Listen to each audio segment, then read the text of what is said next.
Welcome to the Hudson Institute. Thank you all so much for joining us this afternoon and also for your flexibility and your patience as we sort of navigated the Senate voting calendar. So thank you so much for that.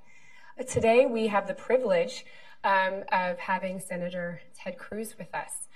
My name is Rebecca Heinrichs. I'm a senior fellow here at Hudson Institute, and I specialize in missile defense and nuclear deterrence.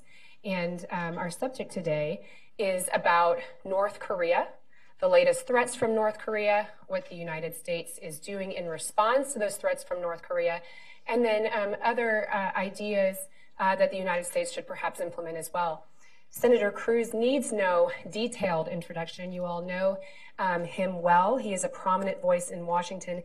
He is also a member of the Senate Armed Services Committee Subcommittee on Strategic Forces, which gives him a wonderful platform to really dig in and work on these issues.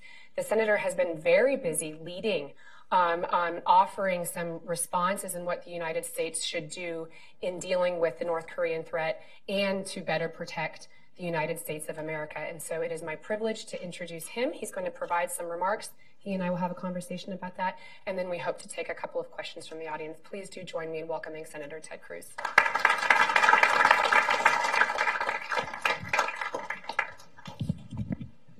Thank you, Rebecca. Good afternoon. Welcome. Thank you for coming out to join us this afternoon. It is an honor to join everyone here and to take part in the important work of everyone here at the Hudson Institute. Since your establishment under Herman Kahn in 1961, Hudson emerged during the Cold War as a leading voice against the irrational madness of mutually assured destruction. It was the sober realism of institutes like Hudson that eventually paved the road for Ronald Reagan's strategic vision of transcending nuclear weapons with missile defenses, thus shattering MAD and détente and handing over the Soviet Union, relegating it to the ash heap of history. It is entirely fitting for us to gather here amidst the nuclear crisis of our age. Nearly 70 years ago, war erupted on the Korean Peninsula. Kim Il-sung, a man who plunged an entire nation into a collective nightmare of starvation and deprivation in the name of Juche ideology and Marxist-Leninist revolution, sought to subsume South Korea by force into the democratic people's so-called paradise. America spilt considerable sweat and blood and lives in Northeast Asia to stymie the march of this madman and the campaign of communism. We're gathered here today because there is still a Kim in North Korea. There remains a guiding ideology of fervent racist superiority in Pyongyang and the same desperate urge of old enlivens the regime today, finishing the work behind Kim Il-sung to unite its southern neighbor under totalitarian tyranny. Like his father before him, Kim Jong-un intends to accomplish this with nuclear blackmail. The fact that North Korea is as close as it is to atomic coercion, is an unmitigated bipartisan failure. For nearly 3 decades, Democrats and Republicans have taken turns overlooking the horrors of the Korean War and accepting the Beijing-Pyongyang propaganda line that North Korea merely seeks survival from a dangerous America. Buying into this flawed ideology, the United States initiated an unbroken succession of failed policies, beginning with Bill Clinton and Wendy Sherman's agreed framework in 1994, that, much like what the JCPOA is doing for Iran today, paved North Korea's path to the bomb. When Kim Jong-il predictably revealed his nuclear program in 2005, President Bush pitched incentives to the despot, reversing Ronald Reagan's decision of 20 years prior to list North Korea as a state sponsor of terrorism in exchange for Pyongyang's promise to freeze its nuclear program. That didn't work. When I joined the Senate in 2013, North Korea had already responded to that offer and to Barack Obama's delusional strategic patience policy. The response was a nuclear test. What then transpired in 2016, a nuclear test in January, a space launch vehicle test the following month, and a boosted fission detonation in September, marked a significant shift in the conflict. Beyond expressing contempt for Seoul and Washington, Kim unmistakably signaled that the North's long-sought-after ICBM capability was perilously close to completion. It was then that I initiated a sustained, incremental campaign founded on American strength and leadership to change Washington's North Korea policy. I began with the most urgent action required at the moment, ensuring that the Defense Department had delivered and deployed THAAD missile defense batteries in South Korea. At the time, Seoul lacked requisite missile defenses to credibly deny or limit damage of a North Korean no-dong missile carrying a nuclear payload. Moreover, South Koreans were feeling the brunt of Chinese economic coercion merely for considering the deployment of THAAD. In correspondence with President Obama, I called for the immediate deployment of THAAD to South Korea, and I called for the President to protect our ally from the PRC's hypocritical boycott. It took President Trump's leadership to act on that invitation, to deploy THAAD, a reality not unnoticed by Xi Jinping. This should serve as a prelude to further missile defense batteries on the peninsula. For China must understand that should our ally South Korea desire more defenses, we will no longer tolerate their financial intimidation. Defending South Korea, however, was only the first move. Achieving material change in Northeast Asia remained impossible as long as Washington continued to exercise a policy of appeasement. We desperately lacked the strategic clarity founded on American leadership. Thus, in August 2017, I laid out a comprehensive strategy to degrade Kim's growing power and to denuclearize his regime with three components. First, nullify North Korea's missile advances in the long term by deploying a space-based missile defense layer. Second, stymies Kim's illicit cash flow with aggressive sanctions enforcement.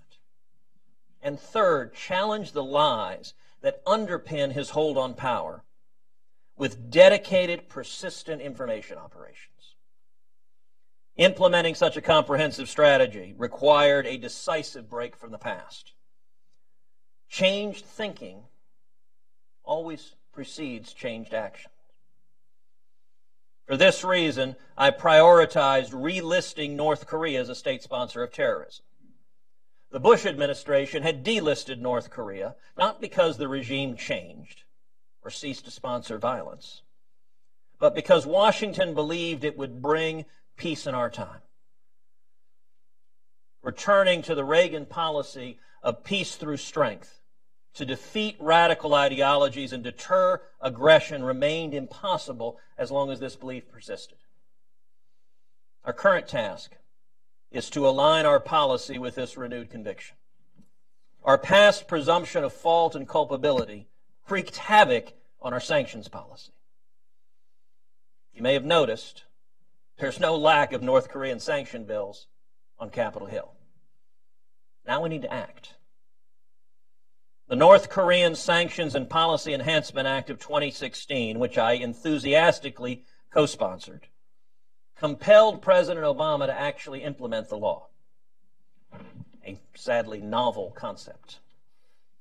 Congress then went further passing the Countering America's Adversaries Through Sanctions Act, catchily nicknamed CATSA, which included my legislation that I had introduced to issue a determination on North Korea as a state sponsor of terrorism. That legislation passed into law, and within months of President Trump signing it, the administration relisted North Korea and imposed corresponding sanctions. In the wake of Otto Warmbier's tragic death, acknowledging the unmistakable reality that North Korea is and was a state sponsor of terrorism, was a critical moment of honesty, of candor, of realism. This moment signaled a shift, a course correction in our approach to comprehensively addressing the nuclear threat. Thus, and in fact, the fact that we won the argument is significant. It was a powerful indicator when the Vice President issued a stern warning at the DMZ that the era of strategic patience is over. 2 weeks ago in the Washington Post, I contended that it's now time to put Kim on his heels. We've waited too long wondering when he would test his next device or provoke South Korea, holding our financial penalties in reserve until his latest outburst. We've allowed North Korea to set the tempo of their nuclear pursuit. It's time for Kim to worry about what we will do, not the other way around. My suggestion was simple: seize the initiative by announcing sanctions against North Korean and third-party entities on our own timing and our own pace. This is critical if we are to stymie the mafia-like operation that is North Korea. We must target its partners. Last month, the Institute for Science and International Security identified 49 countries responsible for enabling sanctions violations. That's a staggering figure, made even more concerning by the geographic diversity of the offending countries. From Eurasia and the Middle East to Africa and Latin America, nefarious regimes, including China and Russia and Iran and Cuba, as well as governments with weak export controls, have bankrolled North Korea's nuclear pursuits. We don't need a new law to target these entities. We simply need resolve and belief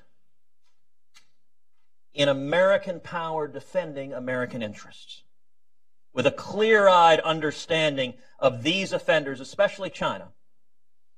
Well, I credit President Trump for Chinese President Xi Jinping's limited cooperation.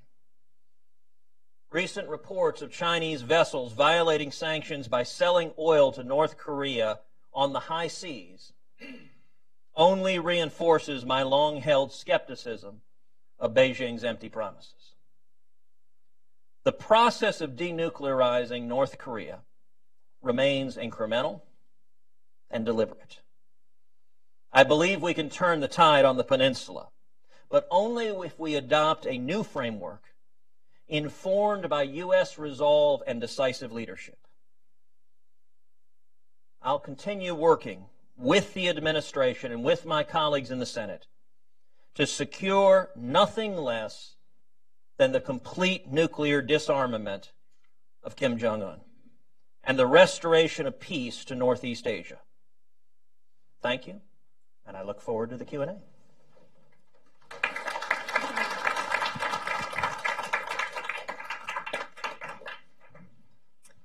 Thank you so much, Senator.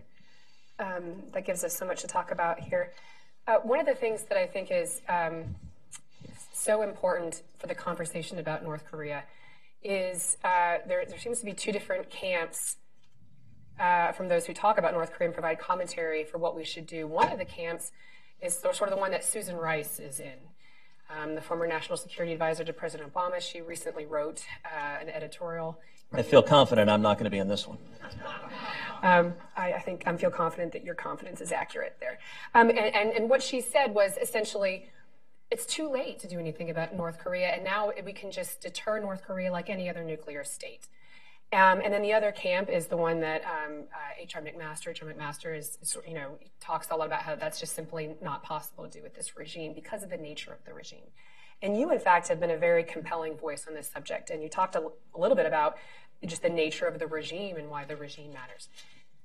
So if you could just explain why North Korea is not one of these states that we can simply go back to and just hope that we can just, mutually assure destruction with North Korea. In our foreign policy world, there have always been apologists for bad actors, apologists for communist dictatorships, apologists for enemies of the United States. We heard many, many voices during the Cold War that explained to us, typically in gravelly tones, that the Soviet Union could not be defeated, that it was only the ignorant and naive that thought America could prevail in the Cold War. In my office, if you come to my Senate office, the dominant feature that anyone notices is a gigantic painting of Ronald Reagan standing in front of the Brandenburg Gate. And above it, the words, "Mr. Gorbachev, tear down this wall," in German in the style of the graffiti on the wall. Now, as you know, when Reagan gave that speech 3 times, the State Department edited that line out of the speech. And 3 times President Reagan wrote that line back by hand. And the learned experts at State said, no, Mr. President, that's inflammatory. That's extreme, and it's completely unrealistic. We can't win. It will never happen. You can't make a demand that will never happen. And Reagan, with his classic twinkle in his eye, said, this is the whole point of the speech. So the apologists for North Korea are nothing new. And indeed, if you look at the Obama administration, one of the things that suffuses the Obama administration's approach to American power is an embarrassment that there is such a thing as American power. Leading from behind is how President Obama put it. One component of this is this notion that we have no right whatsoever to say to North Korea, to say or to Iran, you can't have nuclear weapons. That what moral standing could we possibly have to deny any 2-bit tyrant nuclear weapons? Remember, President Obama in 2009 went to Cairo University and gave a speech saying Iran has a right, and he used that word right, to nuclear technology. What utter hogwash. When you look to the natural rights of man, if you look to the Declaration, we hold these truths to be self-evident. Life, liberty, and the pursuit of happiness, not life, liberty, and nuclear weapons to murder millions. That doesn't fall in there. And so, yes, the Obama administration proceeded on an assumption of normalizing our enemies, indeed apologizing for them, instead of stopping our enemies. Kim Jong-un, I believe, wants nuclear weapons for 2 reasons. One, he believes it's dictatorship insurance, that having nuclear weapons makes the prospect of efforts to topple his regime much harder. The ability to murder vast numbers of people, I think he believes, like his father believed, that it keeps him in power. But 2, he wants nuclear weapons. It's central to his regime's objective to reunify the Korean Peninsula, to use nuclear weapons as a tool of blackmail to drive Americans off the peninsula, which he would love to do, and to forcibly reunify South Korea. We've got to understand who we're dealing with. And, in my remarks, I mentioned Wendy Sherman. I think every assessment of North Korea needs to stop and understand that North Korea is a daily foreshadowing of what is likely to happen with Iran. The Clinton administration led the world in relaxing sanctions against North Korea. Wendy Sherman led the negotiations. Billions of dollars flowed into North Korea. Kim Jong-il promised, we won't use it for nuclear weapons. And what did he do? He turned around, took the billions of dollars, and built nuclear weapons. Now, fast forward to the Obama administration.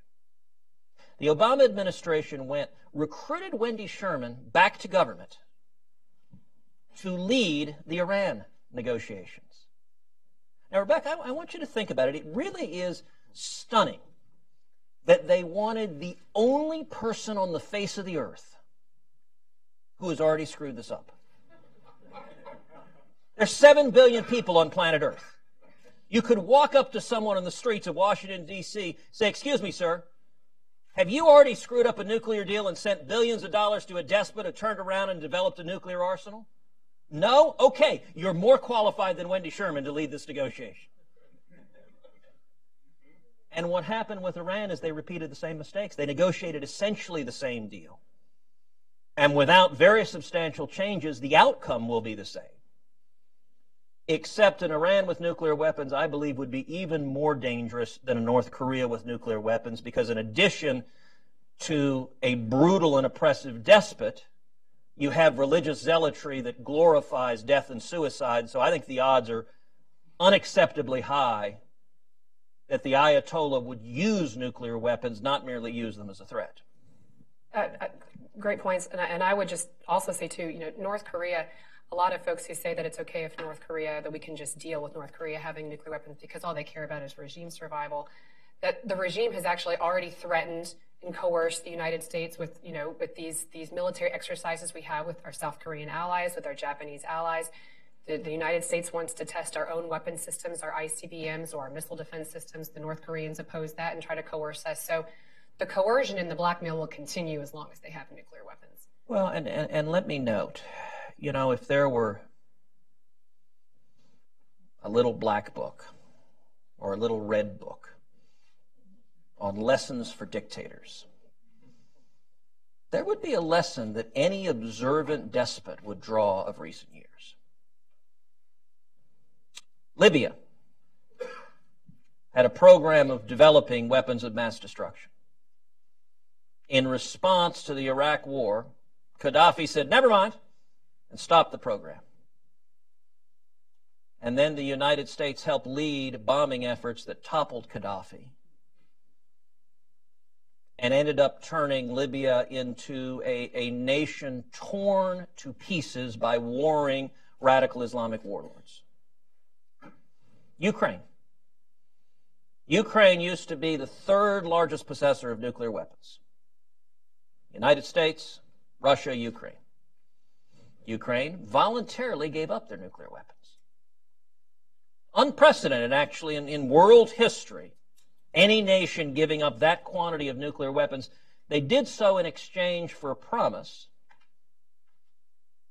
from the United States, from Europe, that we would defend Ukraine and defend its territorial integrity. Well, when the Russians marched into Crimea, you heard crickets from the Obama administration on doing anything to honor that commitment. Now, let me ask you, if you're a tin-pot dictator, and I hope you're not, but if you were, who in their right mind would give up nuclear weapons or not try to get them with all of your might? That's a really bad incentive for the United States to be creating on the global stage. And this is why I think it's so critically important, your work on expanding missile defense. And you brought up your great work in drawing attention to the need to deploy the THAAD battery to South Korea, and that's just to protect our troops there and our South Korean allies against some of the shorter medium-range ballistic missiles. You've been a great advocate for the Israeli programs as well. And of course, we have our Homeland Missile Defense System, GMD. But you've also pushed for and offered amendments in the Senate Armed Services Committee on getting started on a layer in space that would have the ability to intercept missiles in their boost phase. This, of course, is a legacy of Ronald Reagan. It's something that a lot of Americans think we have, but we don't. Right. Can you talk a little bit about why that's so important to have that additional layer in the missile defense architecture in space? Absolutely. You know, if you go back to the 1980s, you go back to the time of the Brandenburg Gate speech, President Reagan also laid out SDI as a more rational approach to defending this nation than mutually assured destruction. Those same voices who were apologists for the Soviets were laughing and mockingly dismissive of the concept of missile defense. You'll recall the media labeled it Star Wars. I was a teenager then. As someone who stood in line for 3 hours on the opening day of Empire Strikes Back, I didn't understand why Star Wars was a bad thing. But you remember people saying at the time, it's absolutely impossible. Only a cowboy actor from California could come up with such a kooky idea. You remember them saying, it's like a bullet hitting a bullet. It's simply impossible. This is a pipe dream. Well, look, I was a teenager, was not then nor now a rocket scientist. But I will tell you one of the best indications of the power of this idea was the reactions of Mikhail Gorbachev. Gorbachev sure took it seriously. And the fact that the Soviets were so focused on this changes the entire terrain, that, I think, revealed a lot. You know, you mentioned Israel's missile defense system, whether it's Iron Dome or David Sling or Arrow. The incredible successes Israeli missile defense has had, saving lives and preventing war. One of the things Israeli missile defense means is that when Israel is facing rocket attacks, it can choose when and how to respond without the urgency of, our people are being killed right now, we must act now. So you see missile defense acting as a very real force for peace and preserving lives. There is a fabulous video, which I would encourage folks to Google. I hope it's still online. I haven't Googled it in a while. But if you Google Iron Dome wedding, you come up with video footage of a wedding that was occurring in Israel, and it's when Hamas was lobbing in rocket attacks. And this is just a, home camera video. You hear music and festivities, people laughing and enjoying a wedding. And you see in the night sky, missile after missile come up through the night sky, and then you see Iron Dome missile interceptors come up and hit the missiles, and they explode, and it's like watching a fireworks display. And I remember thinking, gosh, all those critics in the 80s said that's impossible, that you couldn't hit any of those. And yet we've seen the successes already. Now, what capacity do we have? We have right now the ability to intercept missiles in mid-phase and in the terminal phase, but not in the boost phase, not when they're taking off, not when they're traveling the slowest, the heat signature is the clearest, and countermeasures can't be deployed. Now, we know that we've got the technology to develop that, but that will require a space-based system with early detection and intercept capabilities. And here I'll give you a couple of stats. So a few years ago, the Institute for Defense Analysis conducted a congressionally mandated assessment of space-based interception in 2011. Many of its findings are still classified.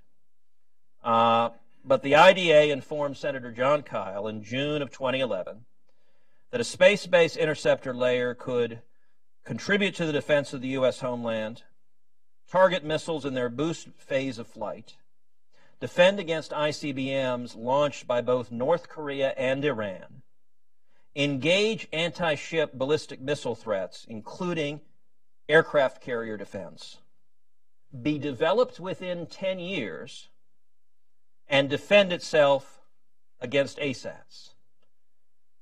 And the IDA estimated that a limited space-based interceptor layer of 24 satellites with 4 interceptors each was estimated to cost $26 billion.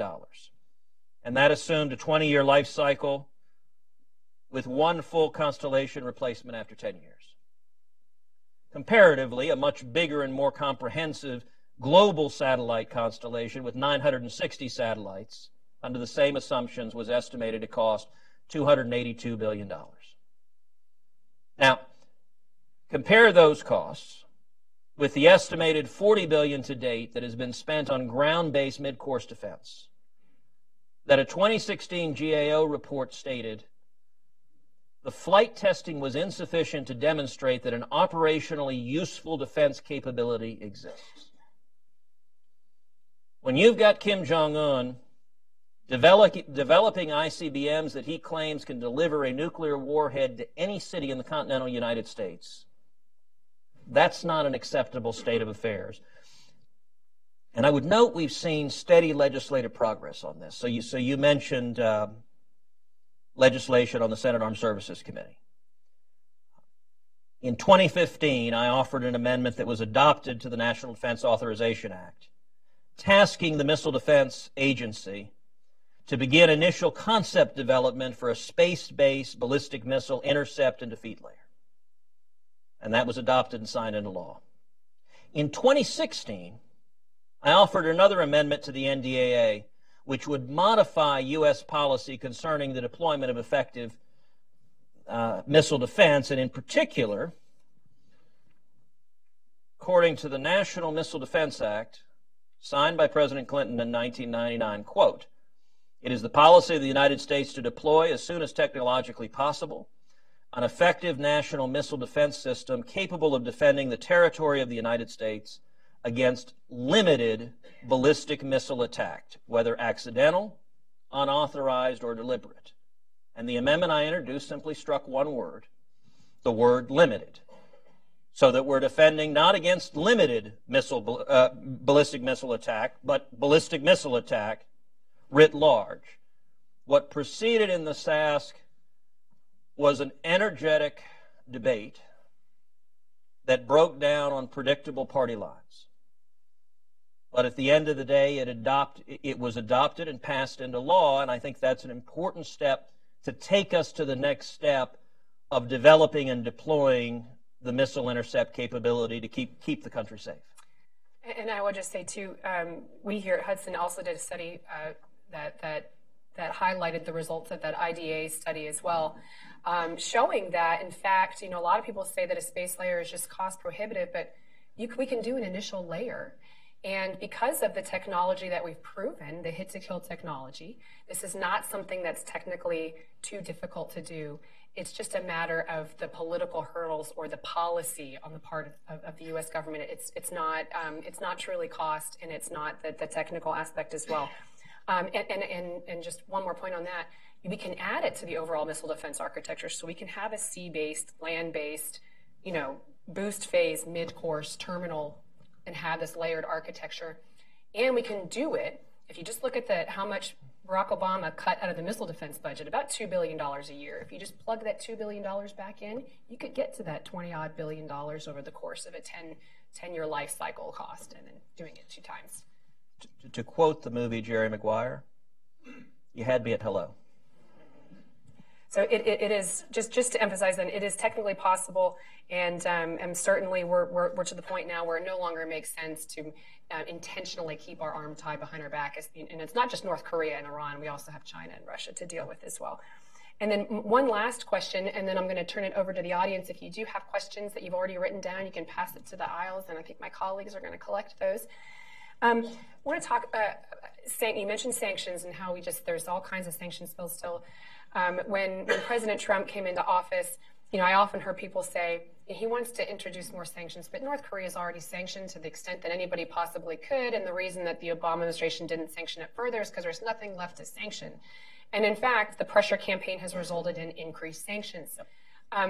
So what is it about the current political environment in which we are, there's a new study out that, or a new poll out that says that the view of our allies of the United States is dropping, and that the United States just doesn't have the same leadership pull. And yet, we are getting increased sanctions from the international community. Other countries are cutting off trade.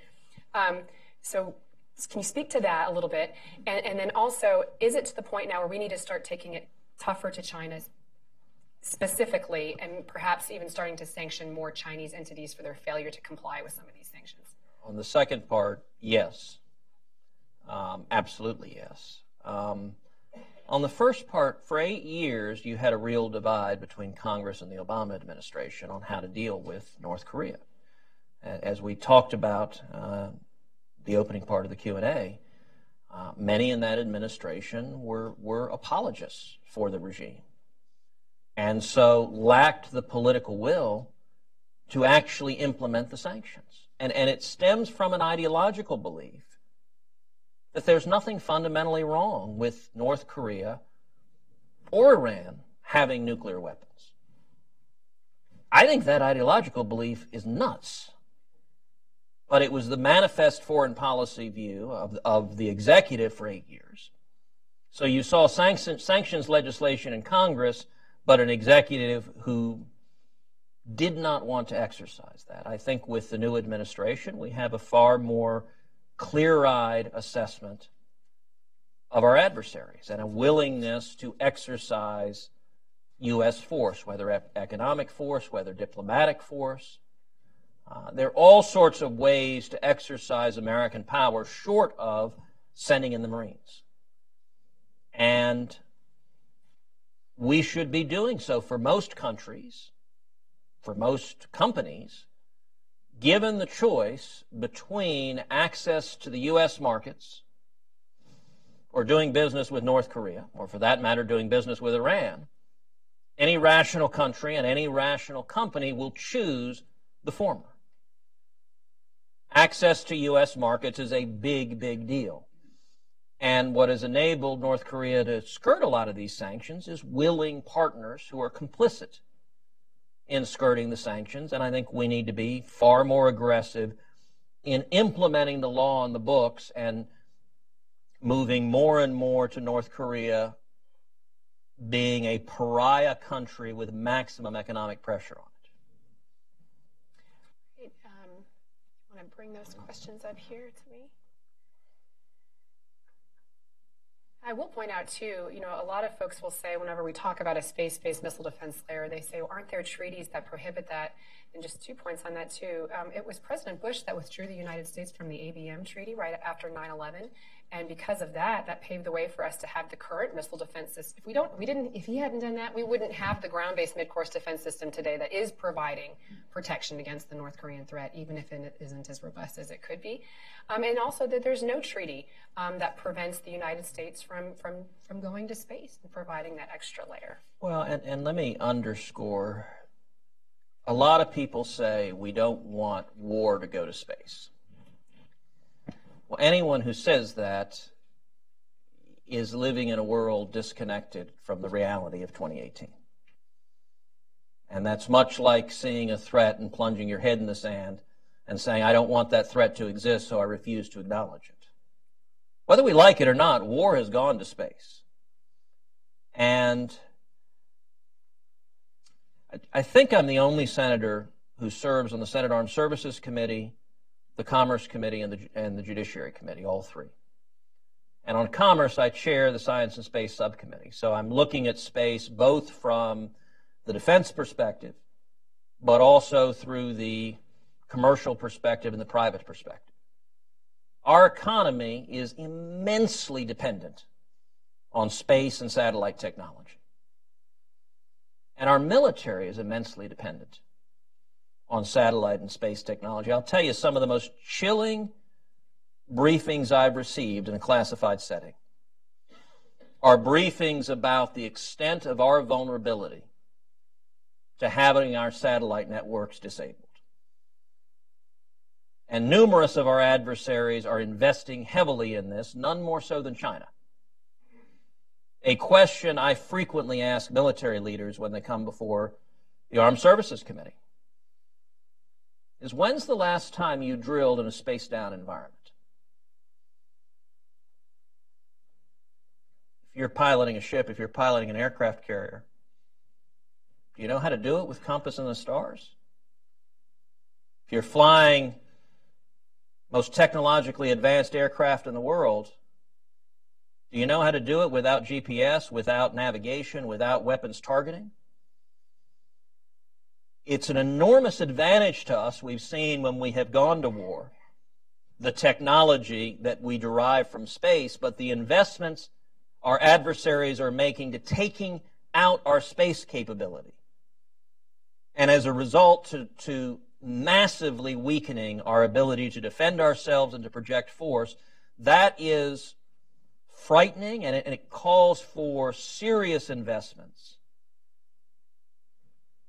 shoring up and preventing that vulnerability. And so anyone who says we shouldn't take war to space, it's there, and our enemies are doing it, and the only question is, do we abandon space and leave that vulnerability, or do we act in a rational and reasoned way to protect the United States?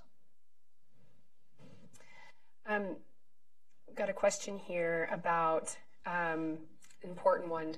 What if, we've got about 3 years left of the administration's term, and North Korea has now demonstrated the capability to carry an ICBM. The Hwasong 15, the last one, was a monster. The two before that were successful ICBMs, but shorter. This last one was so big, though, the intel community in unclassified sending even believes that, man, you could put a warhead on that. It's that big. So our time is short. We're on a short timeline here. What if the pressure campaign isn't successful? Can you talk a little bit about, we're worried about our South Korean allies who are already right there, and our troops that are deployed there. Talk about the military option and what you think about that and what has been discussed publicly. I think North Korea is the most dangerous place on the face of the planet right now. It is a really, really bad idea to have an unstable communist dictator with a significant nuclear arsenal. There's no good solution right now. There's no solution that should make everyone sleep at night in comfort and peace. These are tools and strategies to apply the maximum pressure and to put ourselves in the best position to defend ourselves in the event Kim uses nuclear weapons. One component of deterrence is military force. And I hope it is unmistakably clear to Kim Jong-un that the day he ever uses a nuclear weapon is the day his regime ends. That the result would be massive and crushing retaliatory strikes. Now, we don't want that to happen. But it needs to be unambiguously clear. Even though Kim Jong-un remains unstable, unpredictable, a few cards short of a full deck,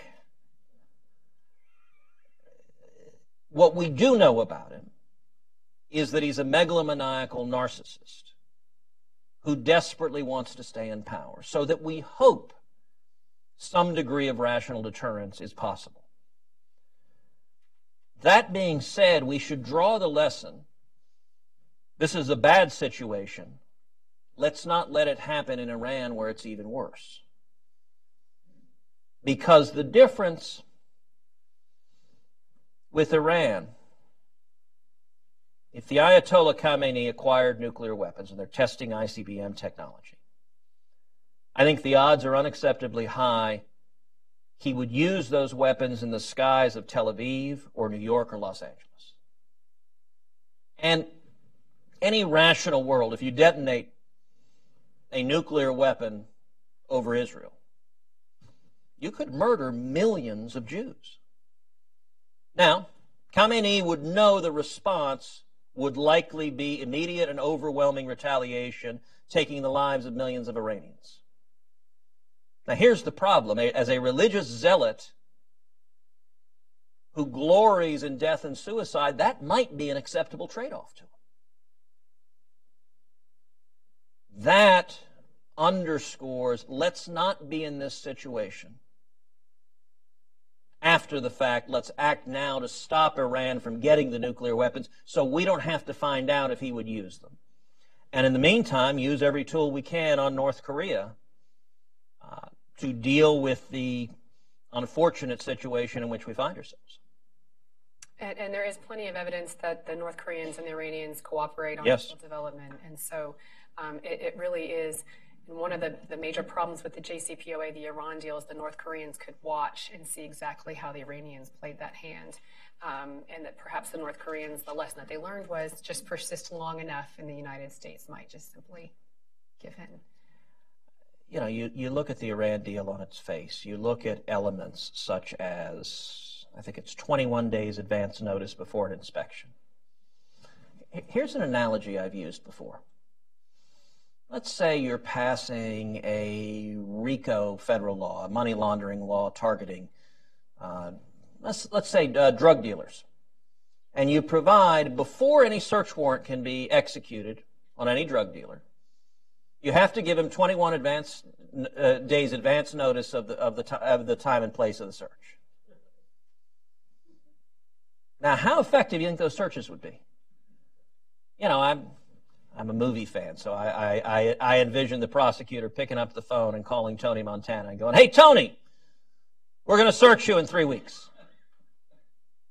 That's what's written into the agreement. It's also written in the agreement you can inspect non-military sites, but not military sites.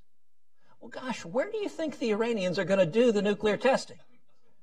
Like this is, and the important thing to understand, this is not, well, and the first load of payments, you had $1.7 billion in unmarked cash on pallets in planes in the dark of night. This is conduct that evidences they knew exactly what they were doing. Here's an analogy. Let's suppose you're selling your house. And I come to buy your house. And I say, hey, look, I want to buy your house. I don't have a mortgage. I don't have anything. I got a duffel bag in the car of unmarked 20s. Would you kind of be a little suspicious? Why exactly? People sometimes ask, well, gosh, you know, was John Kerry just hopelessly naive and ineffective? I try not to answer that question. But I'll say this, it wasn't ineffectiveness. Anyone negotiating this deal knows the outcome of this deal is Iran getting nuclear weapons. They don't care. They are fine with this outcome. You don't sign this deal unless you are perfectly fine. Remember, Obama started this process in 2009 saying Iran has a right to nuclear technology. Well, if they have a right to it, then you don't care if they get it. You may remember there was a magazine article that had a number of high-level conversations in the Obama White House. Jeffrey Goldberg wrote the article. And what made all the news is it quoted a senior White House official as referring to Prime Minister Netanyahu with an epithet for chicken poultry. And that, for rather the excrement of chickens. That got a lot of news. I actually didn't think that was terribly newsworthy. It was evident from the Obama administration's treatment. That was their view of the Prime Minister. You don't refuse to meet with the Prime Minister when he comes to Washington, D.C., as Obama did, and have Democrats boycott his speech to Congress, as many did, if your view is not that. The more notable quote was another quote in that article, which got far less attention, and it's not clear if it was the same senior White House official or a different one, who said, the best thing we've done is we've delayed Israeli action for long enough that they no longer have the capability to attack and prevent Iran from acquiring a nuclear arsenal. Now, this is a senior U.S. official saying it's a good thing that Iran is now able to acquire a nuclear arsenal. That, I think, is a profoundly misguided approach, but it explains why the JCPOA is so utterly tepid and ineffective. It was designed to be tepid and ineffective, but to get a deal. It was a deal, but it's a deal that, absent serious change, I think leads inexorably to the result we see in North Korea.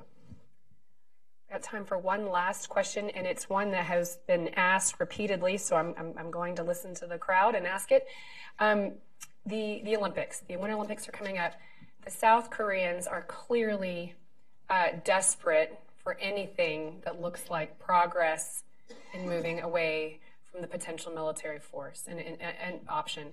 And on the one hand, I don't blame them. On the other hand, they're kind of cozying up to the North Korean regime for the purpose of these Olympics.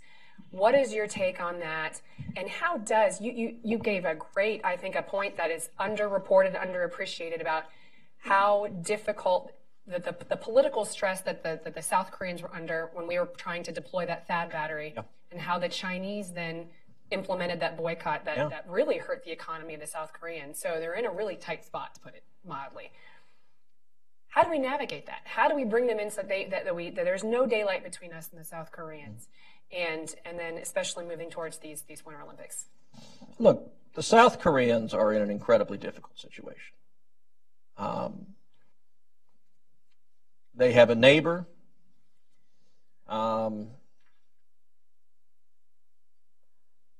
who's nuts and has a whole bunch of nuclear weapons. Actually, one of my favorite exchanges is a year or two ago. John McCain called Kim Jong-un that crazy fat man. And the North Korean press department issued this outraged statement. How could you say such a thing? And John, to his credit, tweeted out to the world, he said, "What? I should say that crazy skinny man?"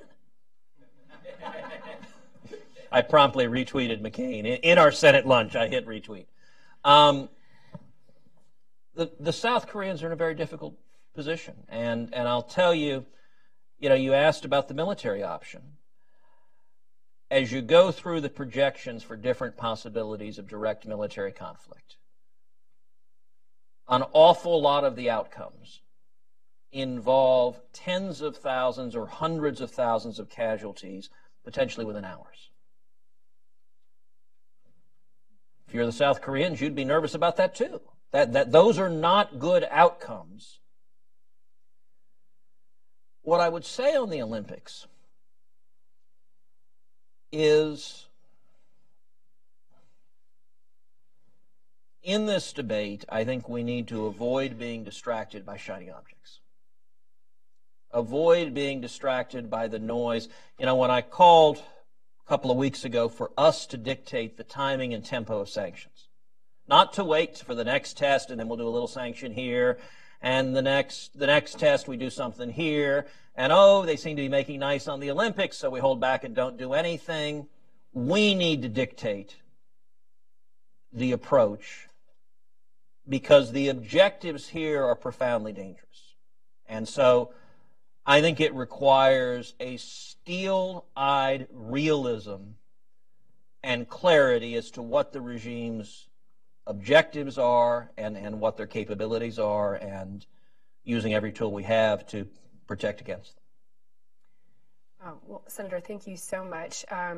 Especially from my perspective, your leadership on the issue of missile defense is so critically important right now. The Trump administration will be releasing their missile defense review report that will lay out the policy of the United States on missile defense in the next several weeks. The Trump administration, to its credit, is increasing money for missile defense, increasing the number of interceptors on the homeland to provide additional robust protection of all 50 states. But it is my hope that there will be a qualitative shift in the way we think about it from a policy perspective. And I know it's your great leadership from the Senate that is moving that ball down the field. Before we thank the senator, just want to remind you all, if you could please remain seated while he exits, just so he can get back to the Hill seamlessly. And please do join me in thanking Senator Ted Cruz.